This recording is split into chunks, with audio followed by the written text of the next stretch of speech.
संघर्षों का मैदान छोड़ मत भागो तुम, कुछ किए बिना ही जय जयकार नहीं होती, हिम्मत करने वालों की कभी हार नहीं होती। अभी बहुत समय है, लगे रहिए। और मुख्य समय तो अभी आया है पढ़ाई करने वाला, तैयारी करने वाला। अभी भी अगर आप शुरुआत कर देते हैं तो निश्चित तौर पर चयन हो जाएगा। बहाने अपने जीवन से जितना कम करेंगे उतना जल्दी सफल होंगे। और जो आपकी समस्याएं हैं उसका निदान भी आपके पास है। अपनी समस्याओं को किसी से साझा मत करिए, उन समस्याओं का समाधान खोजिए, और हो सके तो बहाने मत बनाइए। जीवन जल्दी सफलता मिल जाएगी। चलिए शुरू करते हैं। बहुत दिनों बाद आप लोगों से मुलाकात हुई है, और साथियों इस बीच में कई त्योहार भी आए। ईद कल बीती है, तो ईद की हार्दिक मुबारकबाद आप सबको। नवरात्र चल रहे हैं, तो देवी माँ आप सबके ऊपर कृपा बरपें कि जल्दी से आप सबको रोजगार मिल जाए, नौकरी मिल जाए, परीक्षाएं हो जाएं, नया फॉर्म आ जाए।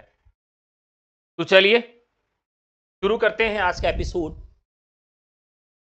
तो काफी महत्वपूर्ण सवालों के साथ आज का जो सेशन है वो होगा। ठीक है,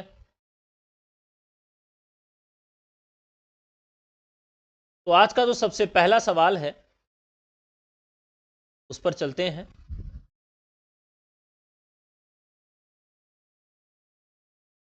पहला सवाल, तो पहला सवाल है,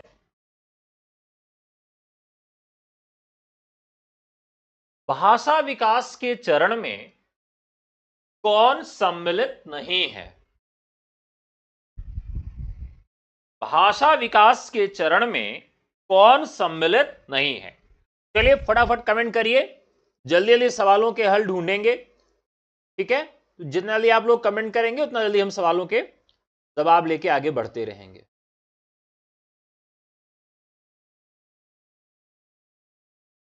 तो देखिए यहां सबसे पहला सवाल है और उसका सही उत्तर है आपके सामने कि भाषा विकास के चरण में कौन सा क्रम, यहां क्रम होगा, सम्मिलित नहीं है। कूट, आंगिक, वाचिक या लिखित। देखिए जो भाषा विकास होता है वो देखिए उसमें हमें आंगिक हो जाता है, अंगों के माध्यम से एक अंगों की भी भाषा होती है। आंगिक चेष्टाओं के द्वारा भी अपनी बात को हम एक दूसरे को कह सकते हैं। अगर आपने ऐसे कर दिया तो इसका मतलब है कि आप आक्रोश में हैं, क्रोध में, लड़ाई करने वाले हैं। एक उंगली आपने निकाल दिया, दो उंगली निकाला मतलब आप विक्ट्री सिंबल दिखा रहे हैं। आपने ऐसे दिखा दिया मतलब तिकड़म और युद्ध की समस्या है। ठीक है, ऐसे दिखा दिया मतलब शांत रहो। मतलब एक आंगिक चेष्टा जो है एक भाषा का माध्यम है। वाचिक ये तो ही है, हम अपनी बात को बोलकर किसी तक पहुंचा सकते हैं अगर उसको वो डिकोड कर लेता है। डिकोड नहीं कर पाता तब समस्या है। ठीक है, सबकी अपनी अलग अलग भाषा होती है। दारू पीने वालों की अपनी भाषा अलग है। जैसे पंचायत वेब सीरीज आपने देखा था, तो उसमें क्या होता था, उसमें हाय लिख के एक ग्रुप बनाए थे वो, तो उस ग्रुप में हाय लिख के भेज देते थे। इसका मतलब क्या होता है, चलो भाई आज दारू वाली पार्टी होगी कि नहीं होगी, तो उसको डिकोड कर लेते थे। एक सिंबॉलिक था, यानी वाचिक भी है और लिखित तो है ही है। तो यहां कूट जो है यह इसमें संकलित नहीं है। ठीक है, क्योंकि कूट भी किसके अंतर्गत आ जाता है, वह लिखित या मौखिक के अंतर्गत ही इसको भी सम्मिलित कर लिया जाता है। ठीक है, कूट भाषा क्या है कि हम कोड बनाते और कोड को डिकोड कर लेते हैं। ठीक है, तो ये कुल मिलाकर गुप्तचर की भाषा इसको हम कह सकते हैं। अगला सवाल, निम्नलिखित कथनों में अवहट के संदर्भ में सही कथन नहीं है। अवहट शब्द का सर्वप्रथम प्रयोग अमीर खुसरो ने किया। संदेश रासक में अवहट का प्रयोग मिलता है। विद्यापति ने कीर्तिलता की भाषा को अवहट कहा है। भोलानाथ तिवारी ने अपभ्रंश व अवहट को एक ही भाषा माना है। देखिए अवहट भाषा से यह संबंधित सवाल है, बहुत ही महत्वपूर्ण सवाल है साथियों। भाषा विज्ञान के खंड में यह सवाल आता है। ठीक है, अब अगर हम अवहट पे चलें, भाषा के विकास पर चलें, तो संस्कृत से इसकी शुरुआत होती है। संस्कृत से हम पाली में पहुंचेंगे, पाली से प्राकृत में पहुंचेंगे और प्राकृत से हम कहां पहुंचेंगे, अपभ्रंश में पहुंचेंगे, और अपभ्रंश के बाद की जो भाषा है उसे हम अवहट्ट कहते हैं। यानी संस्कृत के बाद हम प्रथम प्राकृत कहेंगे, द्वितीय प्राकृत और तृतीय प्राकृत। प्रथम प्राकृत का मतलब होता है पाली, द्वितीय प्राकृत का मतलब प्राकृत, और तृतीय प्राकृत का मतलब होता है अपभ्रंश। अपभ्रंश के बाद की जो भाषा है उसे क्या कहा गया है, अवहट्ट कहा गया है। क्या कहा गया है, अवहट्ट कहा गया है। अवहट्ट को बहुत सारे लोग अपभ्रंश को ही क्या कहते हैं, अभ्रट कहते हैं। ठीक है, बहुत सारे लोग अपभ्रंश को ही क्या कहते हैं, अवहट्ट कहते हैं या गिरी हुई भाषा कहते हैं। ठीक है, यह भी नाम हमको देखने के लिए मिलता है। तो अब देखिए जो अवहट्ट की भाषा है, सर्वप्रथम प्रयोग अमीर खुसरो ने किया था। नहीं, अमीर खुसरो ने सबसे पहले अवहट्ट शब्द का प्रयोग नहीं किया था। जैसे अपभ्रंश शब्द का सर्वप्रथम जो प्रयोग, प्रामाणिक प्रयोग मिलता है वह महाभाष्य में मिलता है। महाभाष्य में सबसे पहले जो अपभ्रंश शब्द का प्रयोग है वो महाभाष्य में मिलता है। ठीक है, इसी तरीके से दंडी ने काव्यादर्श में अभीर शब्द का प्रयोग किया है। अभीरों की भाषा के लिए अपभ्रंश को कह दिया, यह भी एक फैक्ट मिलता है। तो अवहट्ट शब्द का सर्वप्रथम प्रयोग मिलता कहां है, यह आपको बताना है। चलिए बताइए, कितने लोग जानते हैं कि अवहट्ट शब्द का प्रथम प्रयोग कहां होता है। यह उत्तर तो हमको मिल गया कि इसमें अवहट्ट शब्द का सर्वप्रथम प्रयोग अमीर खुसरो ने नहीं किया था।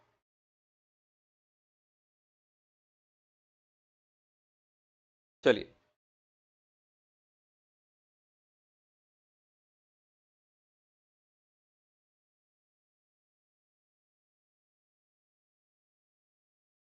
अब देखिए पतंजलि ने किया। अच्छा, दरअसल ये जो भाषा है 12वीं और 14वीं शताब्दी के बीच, उस समय यह बहुत प्रचलित भाषा हुआ करती थी और मुख्य तौर पर विद्यापति के यहां इसका प्रयोग मिलता है, लेकिन उसके पहले भी व्याकरण ग्रंथों में भी इसका प्रयोग देखा गया था। ठीक है,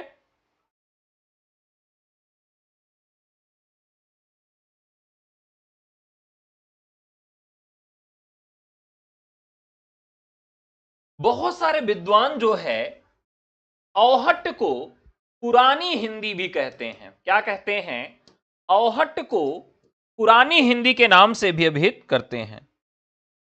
और जनप्रिय भाषा के रूप में प्रथम प्रयोग इसका किसने किया, तो जनप्रिय भाषा के रूप में विद्यापति ने इसका सबसे पहला प्रयोग किया है। और इसके पहले आप देखिए तो वर्ण रत्नाकर में भी इसका प्रयोग देखने के लिए मिलता है। ठीक है,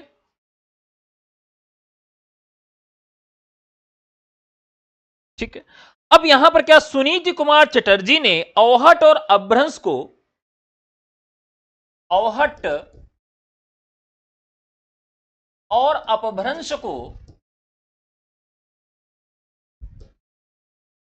किसने, सुनीति कुमार चटर्जी ने। बहुत महत्वपूर्ण सवाल है,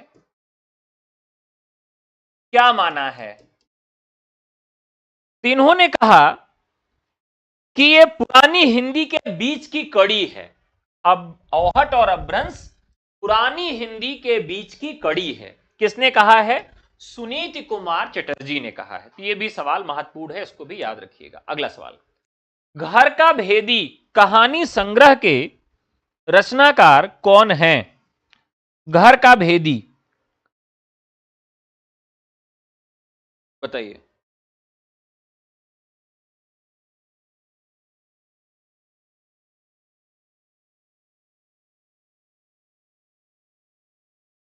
यहां पर एक नई रचना आपको मिल रही है, घर का भेदी। तो रमेश चंद्र शाह तो यहां पर है नहीं, कामता प्रसाद पांडे इसका राइट आंसर होगा। कामता प्रसाद ये नेहरू आदर्श औद्योगिक उच्चतर माध्यमिक विद्यालय के संस्थापक थे और एक अध्यापक के रूप में इन्होंने अपना जीवन जो है व्यतीत किया।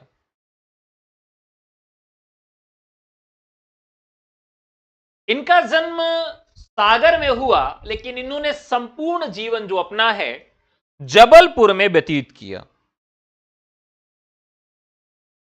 तो ये इनका काफी महत्वपूर्ण रचना है, कामता प्रसाद पांडे, घर का भेदी। आस्था और प्रेम की धार्मिक कट्टरता और घृणा पर विजय को केंद्र में रखकर लिखा गया देवांगना उपन्यास के लेखक कौन हैं? देवांगना उपन्यास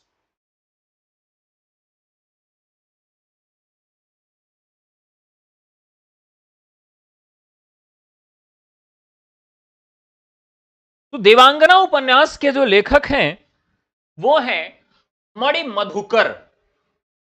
कौन है? मणि मधुकर। मणि मधुकर जो हैं, और इसी नाम से चतुरसेन शास्त्री का भी जो है एक उपन्यास मिलता है।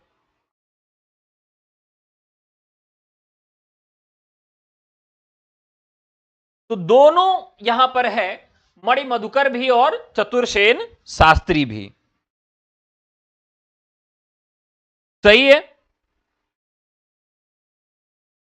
अगला सवाल, गांधी में आकाशदीप कविता, आंधी में आकाशदीप कविता संग्रह के रचनाकार कौन हैं? अब देखिए, जो संग्रह है इसी नाम से, आंधी के नाम से भी मिल जाएगा, आकाशदीप के नाम से कहानी मिल जाएगी जयशंकर प्रसाद की, लेकिन यहां कहा गया कि आंधी में आकाशदीप, ये एक नए रचनाकार हैं। ये एक नए रचनाकार हैं, गगन गिल गिरजा कुमार माथुर ने, चंद्रमाल सुकुमार। आंधी में आकाशदीप कविता के रचनाकार कौन है? चंद्रमाल सुकुमार हैं। ठीक है। गगन गिल को आप जानते हैं कि इनकी रचनाओं पर पुरस्कार भी मिल चुका है। कौन सी रचना पर मिला है?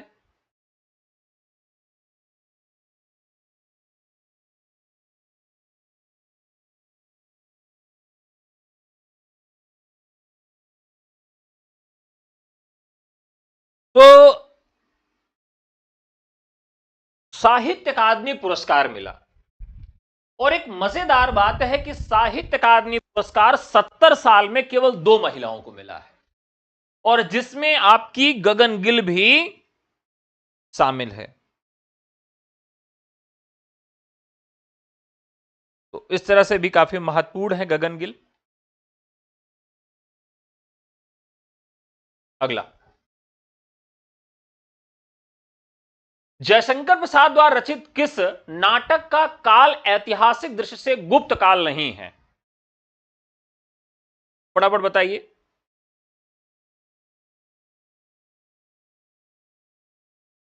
यहां पर नाटक की बात की गई है। इनके ज्यादातर जो उपन्यास हैं किसी न किसी ऐतिहासिक परिवेश परिशिष्ट पर लिखे गए हैं।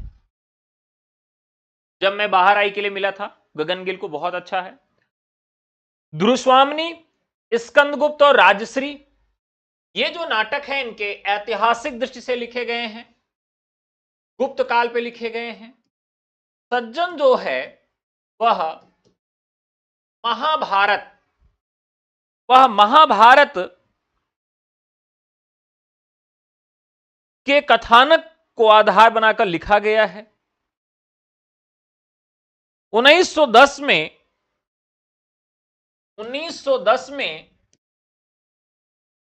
इंदु पत्रिका में प्रकाशित हुआ और यह इनका पहला नाटक, प्रथम नाटक भी माना जाता है।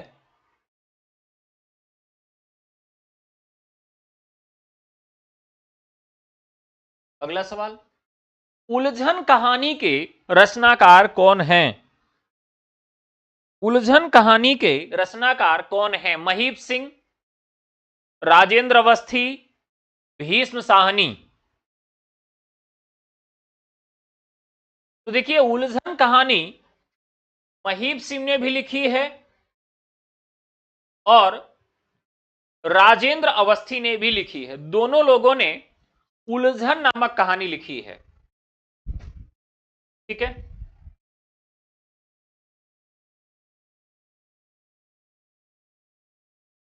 महीप सिंह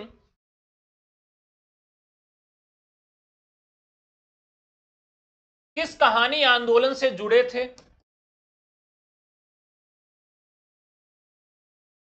बताइए, महीप सिंह किस कहानी आंदोलन से जुड़े?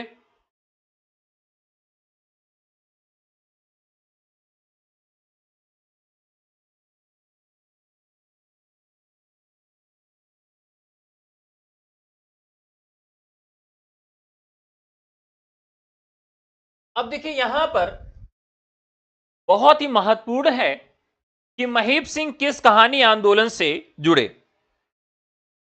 इन्होंने 125 कहानियां और उपन्यास भी लिखे और बहुत दिन तक दिल्ली विश्वविद्यालय के प्राध्यापक भी रहे। मही का मतलब, महीप मतलब पृथ्वी को धारण करने वाला।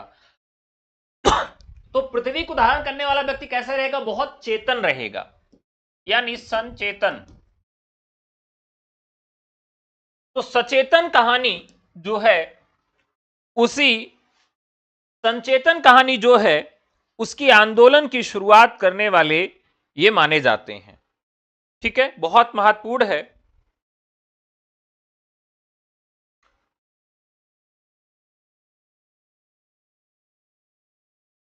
जो संचेतन कहानी आंदोलन है, इसका मतलब क्या होता है? समकालीन हिंदी कहानी का एक आंदोलन था। जीवन को जीने,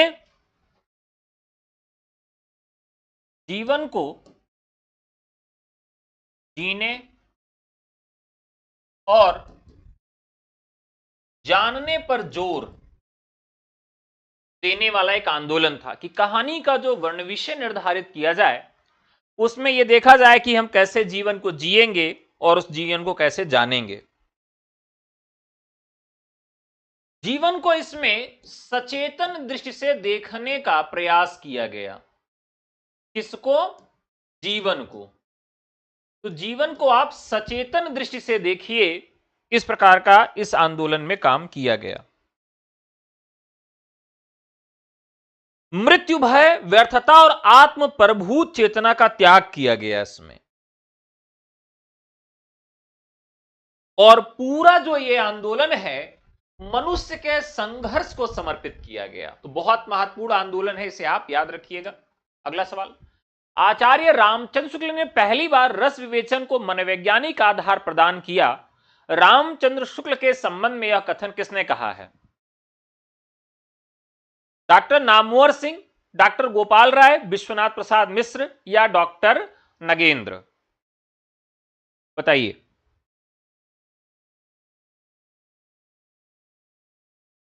देखिए, ये जो आधार है, उपन्यास और कहानी के विषय में लिखने वाले, आलोचना करने वाले डॉक्टर गोपाल राय, डॉक्टर गोपाल राय। तो आचार्य रामचंद्र शुक्ल ने पहली बार रस विवेचन, देखिए नगेंद्र भी रसवादी आलोचक हैं, रामचंद्र शुक्ल भी रसवादी आलोचक हैं, नामवर सिंह किस तरह के आलोचक हैं? मार्क्सवादी आलोचक हैं। तो यहां पर जो गोपाल राय हैं, ये इनका कथन है। निम्नलिखित में बिहारी लाल का काव्य नहीं है। बिहारी लाल अंबर, ठीक है, बिहारी लाल अंबर। बिहारी लाल का मतलब रीतिकाल वाले बिहारी लाल नहीं।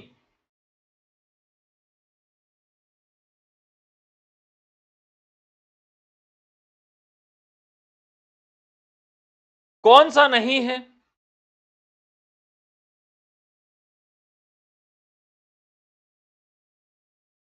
तो यहां पर अछूतों का पैगंबर, भीमायण समारोह में सुपर्णखा जो उनकी रचना है वह नहीं है, बाकी तीनों रचनाएं उनकी हैं। आचार्य रामचंद्र शुक्ल आलोचना का अर्थ और अर्थ की आलोचना 2001 में किस आलोचक की आलोचनात्मक कृति है? नया सवाल है। आचार्य रामचंद्र शुक्ल आलोचना का अर्थ और अर्थ की आलोचना,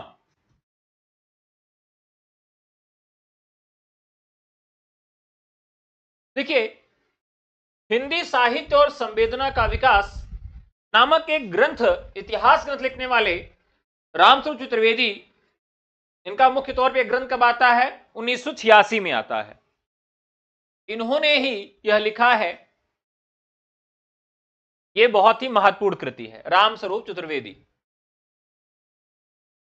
अगला सवाल है, रेडियो नाटक की सफलता अविलंबित रहती है।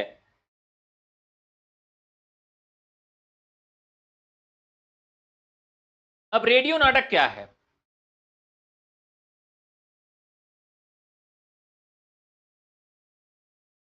जैसे किसी कहानी को पर्दे पर यानी दृश्य श्रव्य माध्यम पर प्रस्तुत करने के लिए उसका फीचर लेखन होता है। जैसे पहले आता था हिंदी फीचर फिल्म लिख के आता था, वैसे उसके लिए फीचर लिखा जाता है, यानी उसकी स्क्रिप्ट को अलग से लिखा जाता है पर्दे पर दिखाने के लिए। लेकिन रेडियो नाटक का मतलब है किसी नाटक को श्रव्य माध्यम में प्रस्तुत करने के लिए उसको अलग से ड्राफ्ट किया जाता है। तो ध्वनि प्रधान संवेदों पर अवलंबित रहती ना की सफलता, यानी रेडियो नाटक है किस पर ज्यादा निर्भर रहता है? सीमित पात्र संख्या पर, सीमित समय अवधि पर और संगीत पर। अब यहां अवलंबित शब्द का अर्थ अगर आप जान जाएंगे तो सारा काम हो जाएगा।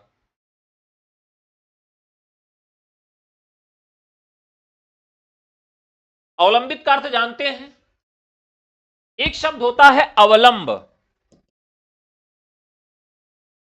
लंब शब्द होता है, अवोपसर्ग लग गया और फिर बाद में लंब से अवलंब और अवलंब से अवलंबित शब्द बनता है। तो इसका मतलब होता है आधार। तो अवलंबित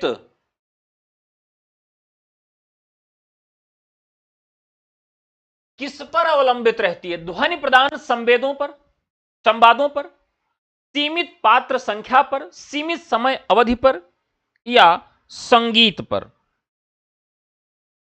थोड़ा सोचकर जवाब दीजिएगा तो यह जल्दी आपका गलत नहीं होगा। अब देखिए, जो संवाद है अगर वही किसी को नहीं समझ में आया तो क्या होगा? मामला गड़बड़ हो गया। तो ध्वनि और जो संवाद हो वो छोटे होने चाहिए, सहज भाषा का प्रयोग होना चाहिए कि आसानी से लोग सुन सकें। वैसा थोड़ी है कि हम आपस में बातचीत कर रहे हैं या क्लास कर रहे हैं, सर नहीं सुनाई दिया एक बार फिर से बोलिएगा, तो नाटक में तो ऐसा बोल नहीं सकते हैं। इसलिए भाषा सहज, मुहावरों का अधिक प्रयोग न किया जाए, सहज और सरल छोटे वाक्यों का प्रयोग किया जाए। तो इसलिए ध्वनि प्रधान संवादों पर अधिक जोर रहेगा तो रेडियो नाटक सफल होगा। रसिक रंजन किस कवि का ग्रंथ है? रसिक रंजन, अब देखिए, सोमनाथ, राम सहाय और सुखदेव मिश्र ये सब रीतिकाल के हैं।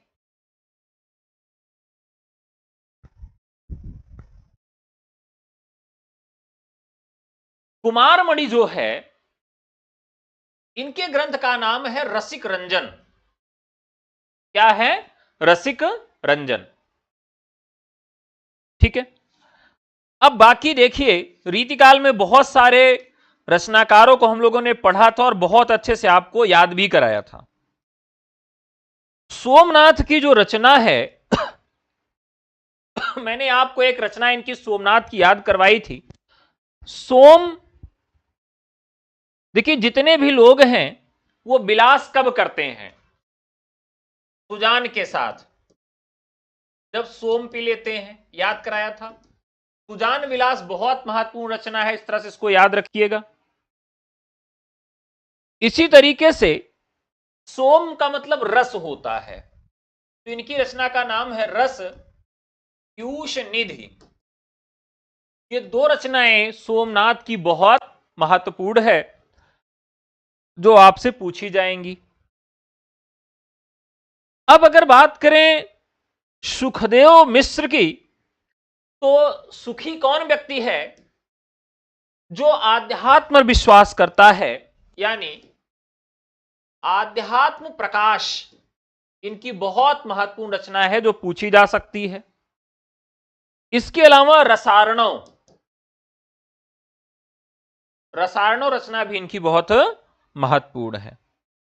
और अगर राम सहाय की बात करें तो इनका एक ग्रंथ खूब पूछा जाता है, वृत्त तरंगिणी, मोस्ट इंपॉर्टेंट रचना है। और कई बार ये पूछा जाता है कि वृत्त तरंगिणी जो रचना है इसका आधार क्या है, मतलब ये किस विषय पर लिखी गई? तो छंद पर लिखी गई है। ऐसी कुंज बनी छवि कुंज है, कुंज रहे अली गुंजरियो सखी लीजो।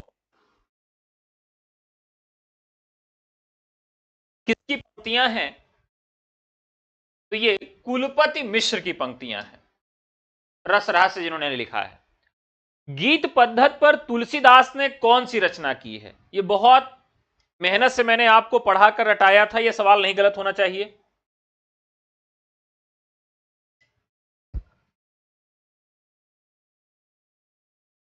गीत पद्धति पर रामचरितमानस, कवितावली, रामलला नहछू और रामचरितमानस। देखिए तुलसीदास ने जितनी भी रचनाएं की हैं वो अपने आप में अद्भुत हैं। सगुण भक्ति काव्यधारा में इनका एक बड़ा स्थान है। ठीक है, अब देखिए जैसे रचना का नाम ही है कवितावली, गीतावली, ये सब मैंने आपको बताया था कि जिस भी रचना में वली लगा है, वली पत्रिका, वो रचनाएं ब्रज भाषा में होंगी।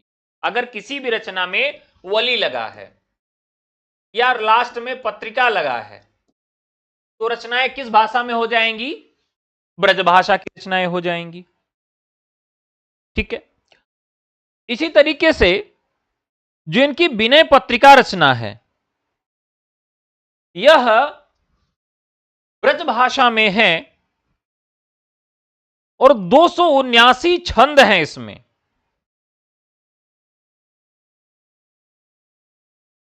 और यह गीत काव्य है। कैसे याद रहेगा कि ब्रज भाषा जो है उसमें गीतात्मकता अधिक होती है। ठीक है, विनय पत्रिका, अब बहुत सारे लोग कवितावली को कह रहे हैं, कवितावली को कह रहे हैं कि भैया यही है। तो ये कवित्त और छप्पे में लिखी गई है, कवित्त और छप्पे में लिखी गई है और यह मुक्तक रचना है, कवितावली। ठीक है, अगला सवाल। अब बाकी जो इनका रामलला नहछू है वो सोहर छंद में है।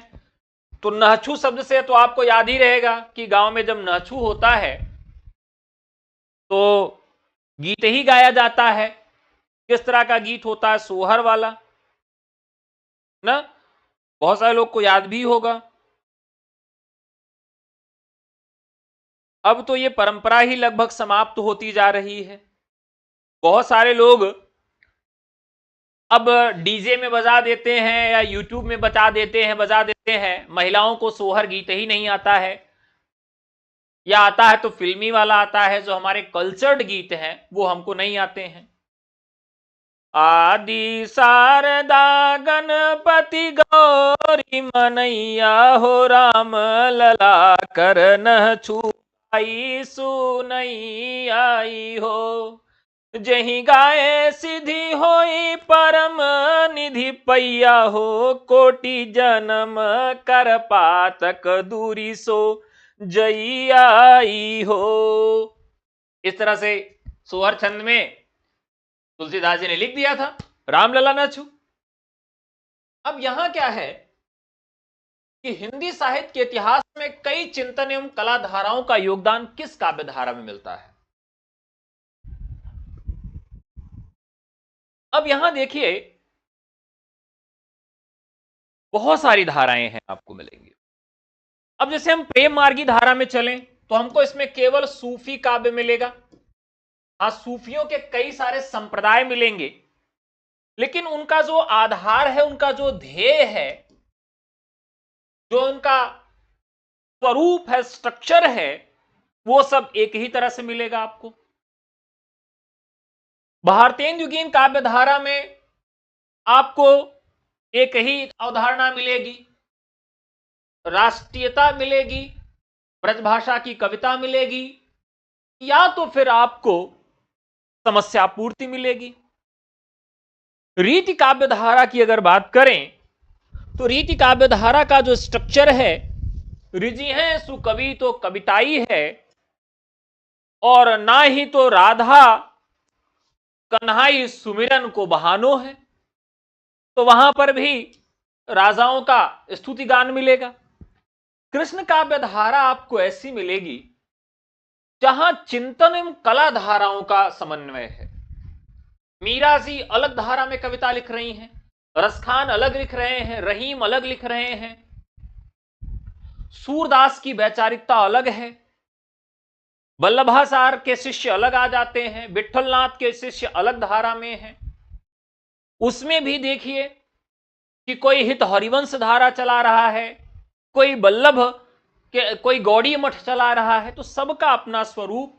और कोई राधा पर ही आधार बनाकर काव्य लिख रहा है, कोई कृष्ण को आधार बनाकर, कोई उनके सखियों को आधार बनाकर। तो इस तरह से वहां पर बहुत ही डायनेमिक स्थिति देखने के लिए मिलती है।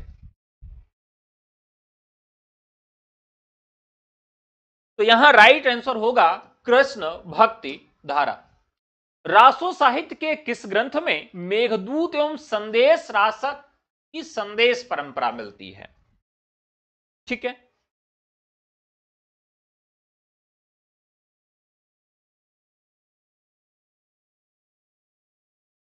अब देखिए यहां पर बीसल देव रासो एक रचना है जिसके रचनाकार कौन है? नरपति नाल है। बीसल देव रासो के रचनाकार कौन है? नरपति नाल है। अब कैसे याद रहेगी इस रचना की डेट? एक गाना है, पता नहीं है कि नहीं, लेकिन मैं गाता हूं।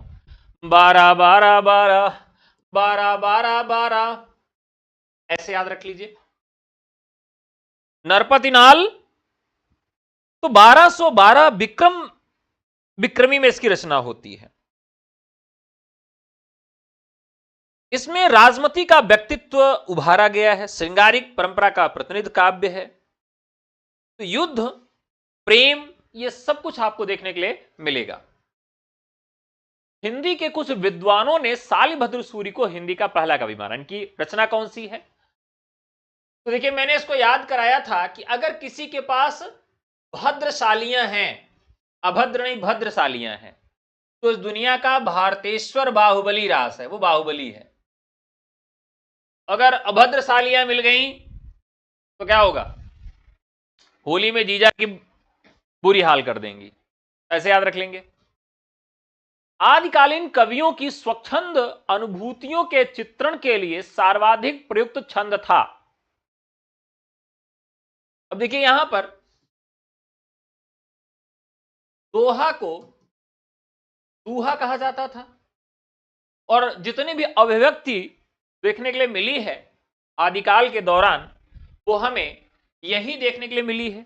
आदिकाल में, आदिकाल की जो कविता है वो दोहे में उनको सहज लगी।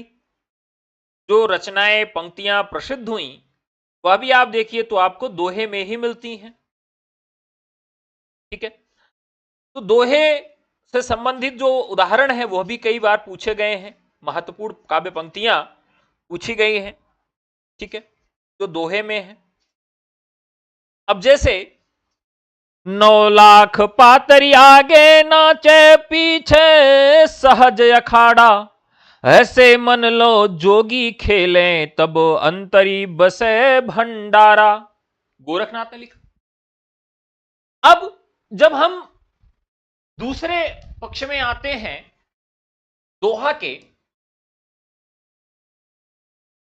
तो दोहा में थोड़ा सा और नयापन लाने के लिए, खास करके उलटवासियों को इसमें समाहित करने के लिए, रहस्य को इसमें लाने के लिए क्या किया गया, किसको सोरठा बना दिया गया।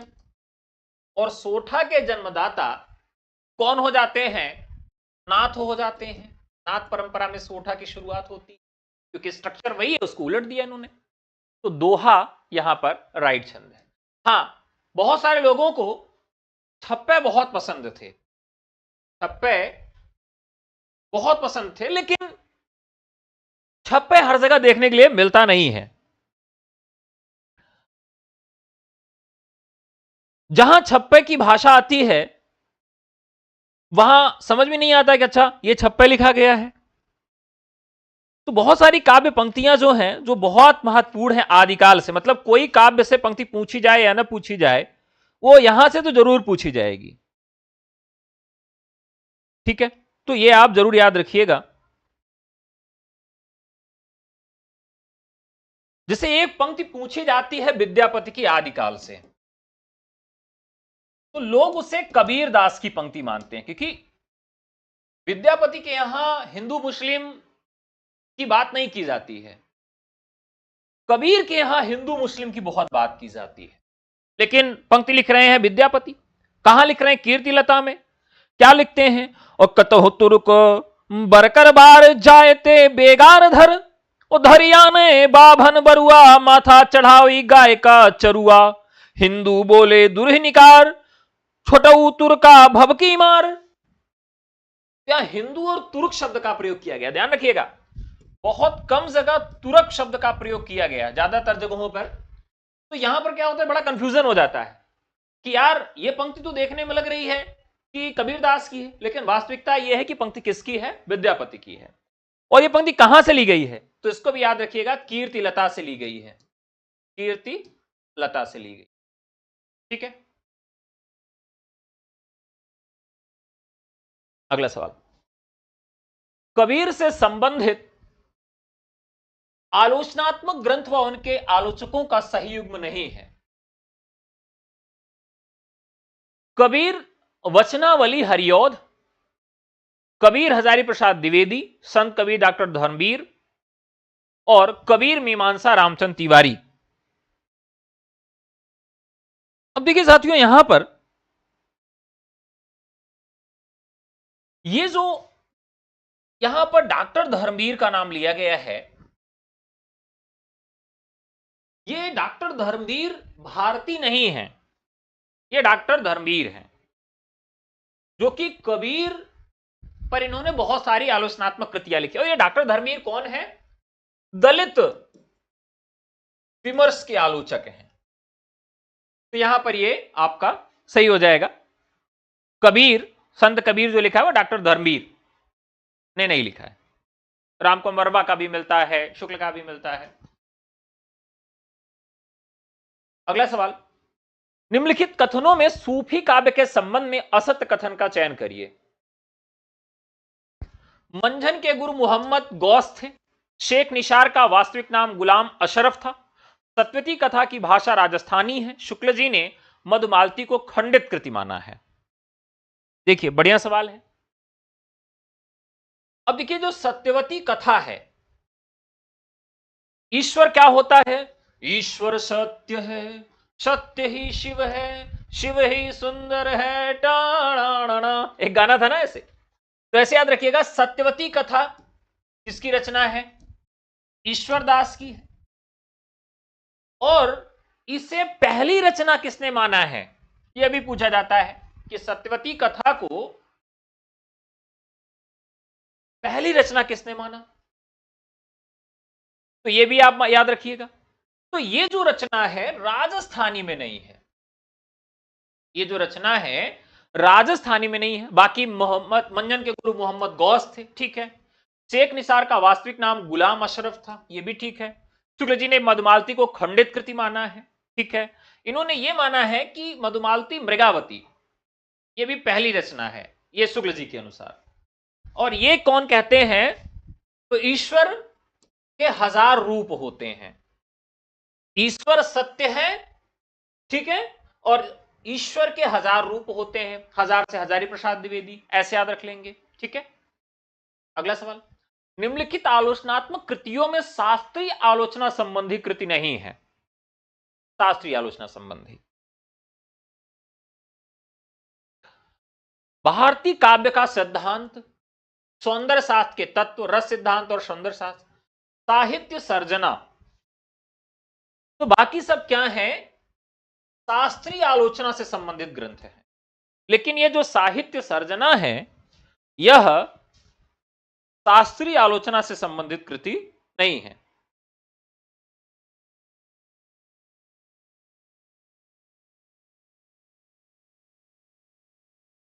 अब ये जो ग्रंथ है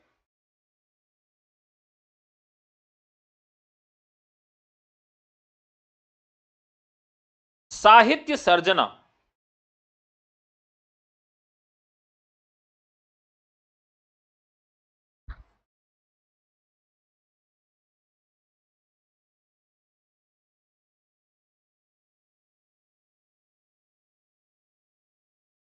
सर्जना और संदर्भ के नाम से भी एक रचना मिलती है। तो इन सब में 21 का डी जो है वह एक कृति है, आलोचनात्मक कृति है।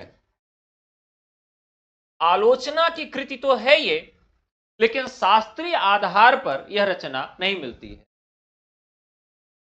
आंख मुंद जा रही है, पीटा मान लो भाई। अंबिका दत्त व्यासकृत किस रचना को आलोचकों ने नाटक भी कहा है, जल्दी जल्दी करवा दे रहे हैं, घबराइए नहीं। कंशवध, कंशवध को आलोचकों ने नाटक भी कहा है, बाकी ये तीनों रचनाएं उनकी काव्य हैं। डूबत भारत नाथ बेगी जागो अब जागो पंक्ति के रचनाकार कौन है, तो आप देखिए कि भारतेंदु हरिश्चंद्र जो है, राम विलास शर्मा। डूबत भारत नाथ बेगी जागो अब जागो पंक्ति के रचनाकार कौन है, तो जगाने का काम किसने किया है। अब वैसे भी अगर आप तुक्का मारें तो तब भी यह भारतेंदु हरिश्चंद्र इसके राइट आंसर हो जाएंगे। जयशंकर प्रसाद ने सखी छंद का प्रयोग किसमें किया है, आनंद सर्ग, निर्वेद सर्ग, आंसू, ए और बी दोनों में, बताइए।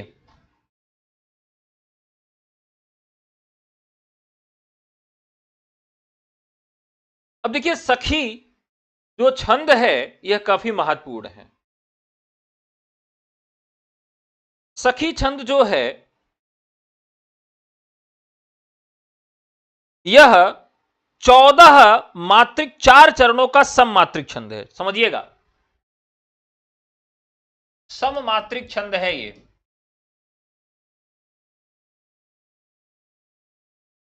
कितने चरण होते हैं, 4 चरण होते हैं।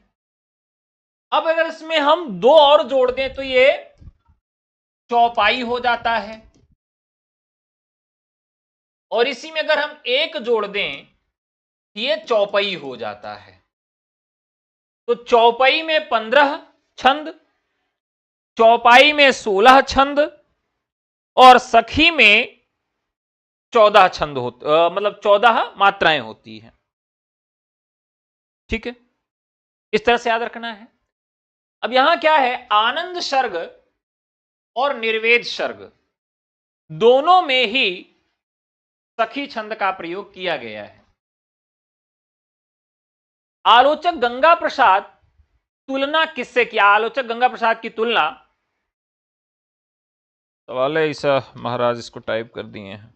चलिए, आलोचक गंगा प्रसाद पांडे ने महादेवी वर्मा की तुलना किससे की है?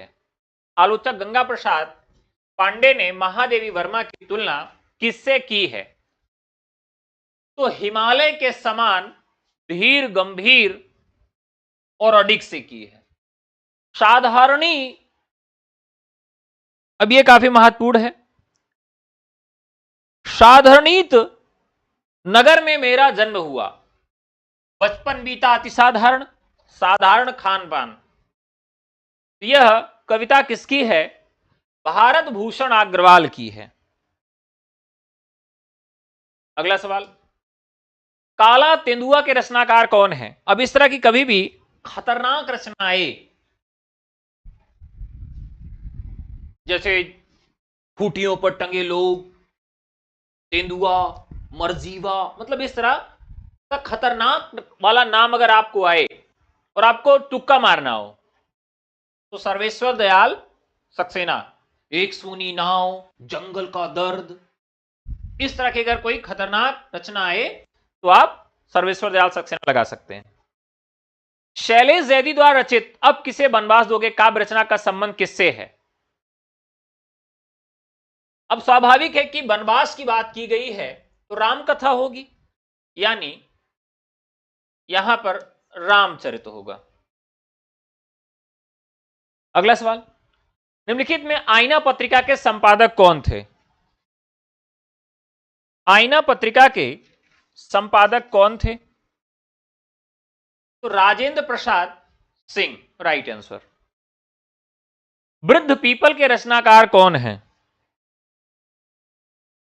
वृद्ध पीपल, विनोद चंद पांडे, एक नई रचना है, याद रखिएगा। मुंशी प्रेमचंद द्वारा रचित उपन्यासों के संदर्भ में असंगत है। इनका गांधीवाद से प्रभावित उपन्यास रंगभूमि है। इनके निर्मला उपन्यास में बेमेल विवाह का वर्णन है। इनका सेवा सदन उपन्यास वेश्यावृत्ति पर आधारित है। वरदान उपन्यास का उर्दू अनुवाद किस नाम से हुआ था? किसना? देखिए, जब हम इनके उपन्यासों के नाम पढ़ते हैं तो इनका जो मतलब अनुवाद किया है और किस नाम से किया है यह भी हमें मालूम होना चाहिए।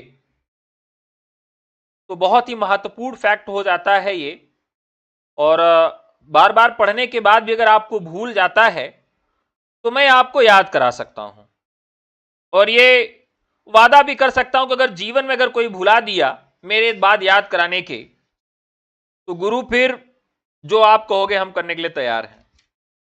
चलिए, जैसे पूरा तो नहीं याद कराएंगे, कभी कई कई उपन्यास है, 2-4 उपन्यास आपको इनके हम आज याद करा देते हैं। चलिए, अब जैसे इनका उपन्यास है जो रचना का नाम है असरारे मआविद, असरारे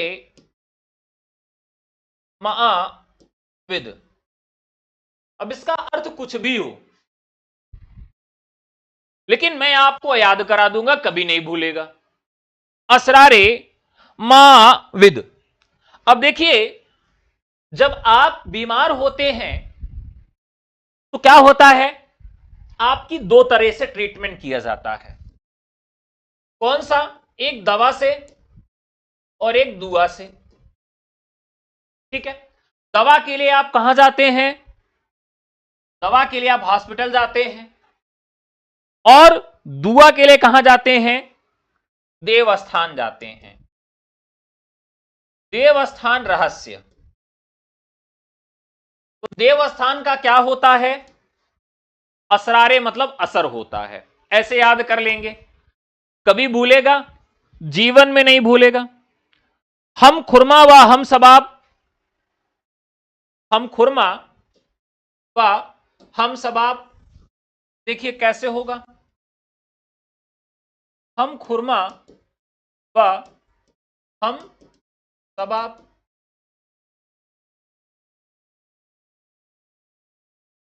देखिए, जब 2 सहेलियां बहुत दिनों बाद मिलती हैं तो उनके विषय में आपस में क्या चर्चा होती है, और वो अगर विवाह के बाद मिल रही तो क्या चर्चा होगी। दोनों आपन लड़का गदेला गिनावे, गदेला का मतलब छोटे बच्चे, आपन गहना गिनावे, अपना गहना गिनाती है कि कितना बनवाया हमारे पति ने। सास ननंद की बात करेंगे कि वो हमको अपने आंख की पुतरी मानती हैं, पति के विषय में मानती हैं, और दोनों एक दूसरे को यह दिखाना चाहती है कि मेरी शादी और मेरा जो जीवन है बहुत अच्छा है। यानी वो बताती हैं कि हम बहुत खुरमा खा रहे हैं और हम बहुत सबाब वाले जीवन में जी रहे हैं। यही होता है ना। बस यही हो गया जब दो सखियां आपस में मिलती हैं। प्रेमा अर्थात दो सखियों का विवाह, प्रेमा अर्थात दो सखियों का विवाह। अगर मैं गलत कह रहा हूं तो बताइए। विवाह के बाद यही बात होती है। अगर कंपटीशन में भी हैं, मैं तैयारी भी कर रही, तो पढ़ाई लिखाई की बहुत देर तक बात नहीं होगी। मतलब पढ़ाई लिखाई की जितना देर बात हो जाएगी, मतलब समझिए बहुत आश्चर्य की बात है। पढ़ाई लिखाई से किस पर बात होगी, वो किसी भी बात करेंगी। जितना देर पढ़ाई की बात कर ली, मतलब समझिए कि बहुत बड़ा एहसान कर दिया। 10-5 मिनट के अंदर सब निपट के आ जाएंगे इसी पे। तो बस ऐसे याद रखेंगे, हम खुरमा व हम सबाब, सबाब और खुरमा के भैया खुरमा खा रहे हैं और सबाब में जीवन है। अर्थात प्रेमा अर्थात दो सखियों का विवाह। कब ये घटना होती, विवाह के बाद होती है। कभी नहीं भूलेगा। गबन, अब देखिए गबन भी आपको नहीं भूलेगा। गबन, अब देखिए गबन, अब मान लिया आपके नजर में कोई व्यक्ति है जिसका नाम किशन है, बहुत ही आइडियल पर्सन है, बहुत ही आइडियल पर्सन है। तो लोग क्या करेंगे, उसको बहुत प्यार से बुलाएंगे, किशन किशन किशन। और यही व्यक्ति अगर गबन कर दे तो क्या कहेंगे, ए किसना, ए किसना, हाँ जानते नहीं क्या इतने बड़े गबन कर दिए हो। तो जब कोई व्यक्ति गबन कर देगा तो उसको रेरिया के बुलाते हैं, किसना। जैसे रमवा कहते नहीं, मोनू, ए मोनू, मोनुआ, मोनुआ रे, ऐसे बुलाया जाता है ना। तो मतलब यही मामला है कि अगर कोई गबन कर देगा तो उसको किसना कहा जाएगा, किसना नहीं तो ना। तो ऐसे याद रखेंगे, किसना। जलवाए ईसार,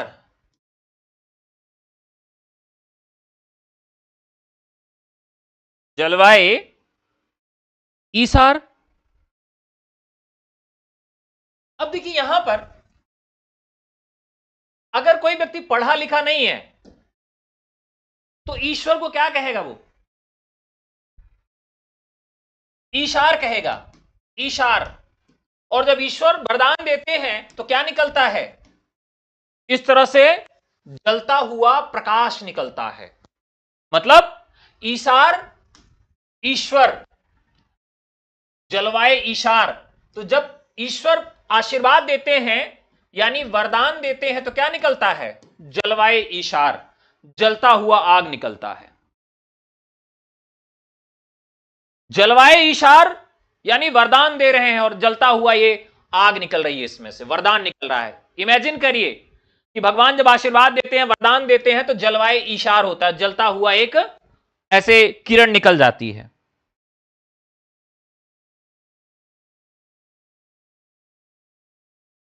बाजारे हुस्न, बाजारे हुस्न। अब आप सब जानते हैं कि लोग आजकल क्या करवाने जाते हैं, दिल्ली में तो बहुत बड़ा ट्रेंड है सेवा करवाने के लिए, सेवा सदन, क्या कहते हैं उसको, बॉडी मसाज, स्पा सेंटर। क्यों जाते हैं, बाजारे हुस्न। कोई हुस्न की मल्लिका बाजार में है, उससे सेवा करवाने जाते हैं कि भाई चल सर दबा दे, गला दबा दे। तो बाजार में हुस्न देखने कहां जाते हैं कि सेवा करवा लेंगे, सेवा सदन। ठीक है। गोशाएं आफियत,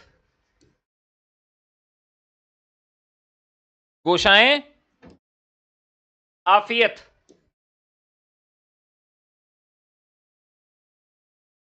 प्रेमाश्रय,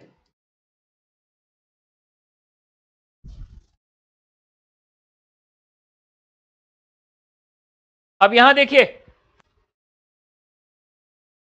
हमारे यहां का कॉन्सेप्ट यह है कि अगर लड़की गऊ है तो उससे प्रेम किया जाएगा। और गऊ कहां रहती है? गौशाला में। गऊ कहां रहती है? गौशाला में। गोशाएं मतलब गौशाला, गोशाएं आफियत। कैसे याद रखेंगे? गऊ अगर है तो प्रेम करेंगे और सब उसकी बहुत बखान करेंगे। अरे भैया हमार पतोहू इतनी नीक एकदम गऊ है, कुछ दो खाने पीने चाहे न दो कुछ नहीं बोलती, कपड़ा लत्ता दो कुछ नहीं बोलती, हम तो डांट देते तब भी कुछ नहीं बोलती, चार बात कह दिए तब भी कुछ नहीं बोलती, बहुत गऊ है। हमने पता नहीं कितना जो है संस्कार और पिछले जन्म में अच्छे कर्म किए होंगे कि हमारी बहू ऐसे मिली। ऐसे याद कर लीजिए। तो गोशाएं आफियत, गोशाएं की मतलब गौशाला, गौशाला में कौन रहती है? गऊ। और गऊ अच्छी है तो प्रेम करेंगे। ठीक है। इसके बाद चौगाने हस्ती, लास्ट, चौगाने हस्ती, सॉरी। अब तुम्हारी हस्ती जो है उस हस्ती को कहां हम देखेंगे? तो भैया हस्ती देखने की एक जगह होती है, कहते हैं कि तुमको मैं कोर्ट में देख लूंगा और हस्ती देखना है तो कहां आना पड़ेगा? रंगभूमि में आ जाओ। तो अगर तुमको अपनी हस्ती दिखाना है तो हस्ती कहां देखूंगा मैं तुम्हारी? रंगभूमि में।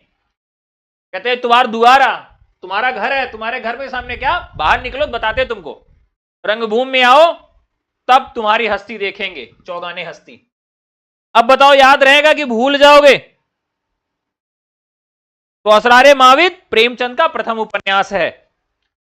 आशा है कि अब कभी नहीं भूलेंगे, अब भूलेंगे तो फिर नटैया पकड़ के दबाए दे। नटई जानते हो कि नहीं? गला, इसको नटई कहते हैं अवधि में। तो यहां पर क्या है? वरदान का उर्दू अनुवाद किसना नाम से हुआ, ये इसमें गलत है।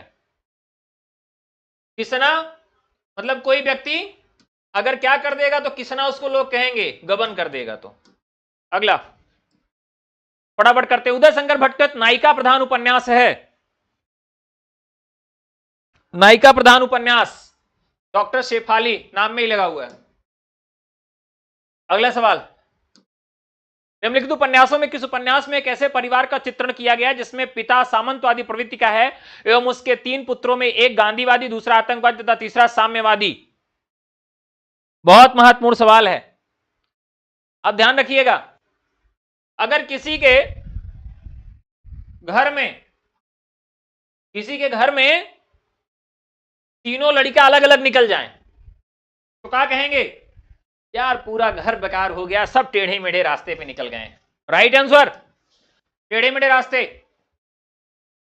सामंतवादी, 3 पुत्रों में गांधीवादी, दूसरा आतंकवादी, 3 के तीनों बिल्ले निकल गए, यानी टेढ़े मेढ़े रास्ते पे चले गए। ठीक है।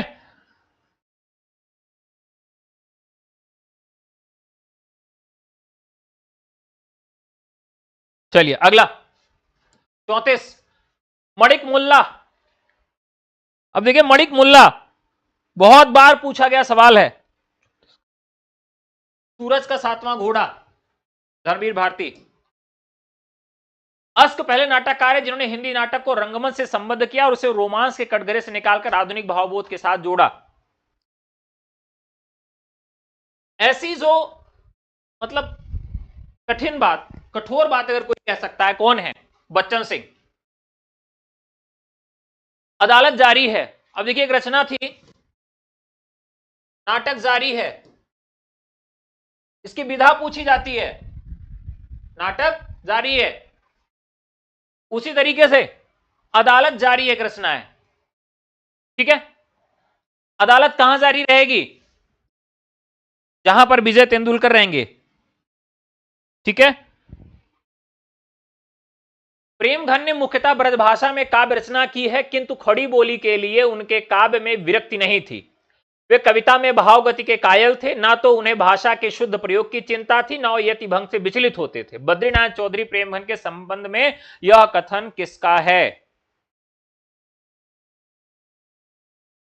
चलिए अब ध्यान रखिएगा, उनके विरक्ति नहीं थी, कविता में भावगति के कायल थे, ना तो उन्हें भाषा के शुद्ध प्रयोग की चिंता थी और ना ही यति भंग से विचलित होते थे।